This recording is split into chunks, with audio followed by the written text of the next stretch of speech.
සුබ දවසක්. ඔයාලම එකතු වෙලා ඉන්නේ වයිටීඩීලා YouTube channel එකෙන් ගෙන තවත් අලුත් වීඩියෝ එකක් එක්ක. ඉතින් අද වීඩියෝ එකෙන් කතා කරන්නේ ඔයාගේ Facebook එකට දැන්ට දාලා තියෙන name එක කොහොමද හරියටම වෙනස් කරගන්නේ කියලා. හරි ඉතින් තවත් කතා නොතිය යමු වීඩියෝ එකට. ඉතින් ඔයා අපේ වයිටීඩීලා YouTube channel එකට අලුත් කෙනෙක් නම් දැම්ම පහළ තියෙන subscribe button එක click කරලා ඊට අපිට තියෙන bell icon එකත් all දාලා channel එකත් එක්ක එකතු වෙන්න කියලා මම ආදරෙන් මතක් කරනවා. අරුවා මුලින්ම වගේ Facebook ඇප් එක ඕපන් කරගන්න.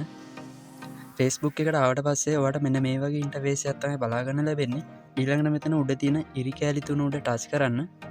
ඊට පස්සේ මෙතන ඔයාට බලාගන්න පුළුවන් settings and privacy කියලා අන්න ඒක ටච් කරන්න.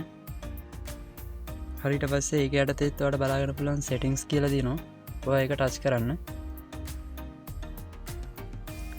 settings වලට ආවට පස්සේ ඔයාට මේ වගේ option ටිකක් බලාගන්න පුළුවන්. මෙතනින් see more in account center කියන එකට එන්න. ඊට පස්සේ ඔයාගේ ප්‍රොෆයිල් එක මේ විදිහට බලාගන්න පුළුවන්. ඔයා මෙන්න මේක ටච් කරගන්න. මෙතනත් ඔයාගේ ප්‍රොෆයිල් එකම සිලෙක්ට් කරන්න. දැන් ඔයාට මෙතන name, username, profile picture වගේ ඔප්ෂන් ටිකක් බලාගන්න පුළුවන්. ඉතින් මම අද කතා කරනවා කිව්වා name එක වෙනස් කරගන්නේ කොහොමද කියලා. ඒකට ඔයා මෙතන name කියන එක ටච් කරගන්න. හරි දැන් මෙතන ඔයාට බලාගන්න පුළුවන් first name, middle name, last name කියලා තියෙනවා. දැන්වාට මෙතන අවශ්‍ය විදියට නම වෙනස් කල්ලා වට කැමති විදියට ටයිප් කරගන්න පුළුවන්. මම මේ විදියට නිකං නමක් ලබා දෙනවා YTDලා කියලා. ඊට පස්සේ මෙතන පහලින් කියලා තියෙනවා you can't change it again for 60 days කියලා. ඉතින් මෙතන කියන්නේ ඔයා මෙතනට ආයි නමක් දුන්නොත් ඒක ඔයාටයි වෙනස් කරගන්න බෑ දින 60ක් යනකම්. ඒ නිසා මෙතන හරියටම ඩබල් චෙක් කරලා ඔයාගේ name එක ලබා දෙන්න. ඊට පස්සේ මෙතන පහල තියෙනවා review change කියන බටන් එක ටච් කරන්න.